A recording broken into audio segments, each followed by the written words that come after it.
পুৰাণৰ অনুসৰি মৃত্যু হোৱা মানুহৰ লগত কি হয় যেতিয়া মানুহজনৰ মৃত্যু হয়? আমাৰ হিন্দু ধৰ্মৰ মানুহজনক জ্বলোৱা হয়, অৰ্থাৎ মানুহজনক অন্তিম সংস্কাৰ কৰি দিয়া হয়।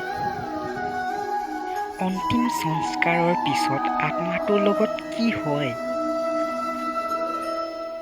পুৰাণত লিখাৰ মতে দুজন যমদূত পৃথিৱীলৈ আহি আত্মাটোক যমৰ ঘৰলৈ লৈ যায় আৰু ২৪ ঘণ্টাৰ কাৰণে লৈ যায় আৰু মানুহজন কি বেয়া কৰ্ম ভাল কৰ্ম কৰিছে আত্মাটোক দেখুৱাই আৰু ২৪ ঘণ্টাৰ পিছত আত্মাটোক নিজৰ ঘৰলৈ পঠিয়াই দিয়ে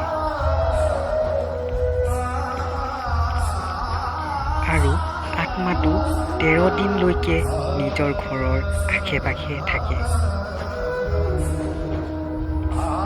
মানুহৰ কথা বতৰা শুনি থাকে, কিন্তু আত্মাটো একো কৰিব নোৱাৰে।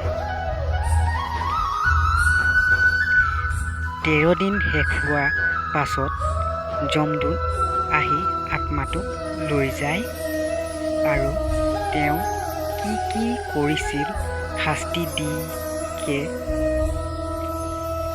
আৰু তেওঁ কি কৰ্ম কৰিলে শাস্তি দিয়ে নিজৰ মাৰ্গত লৈ যায়।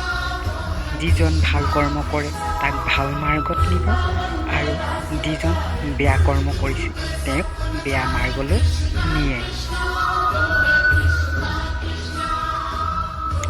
ধন্যবাদ। যদি কথাবিলাক জানি ভাল লাগিলে তেন্তে ভিডিঅ'টো লাইক কৰক আৰু চেনেলটো ছাবস্ক্ৰাইব কৰক। ধন্যবাদ।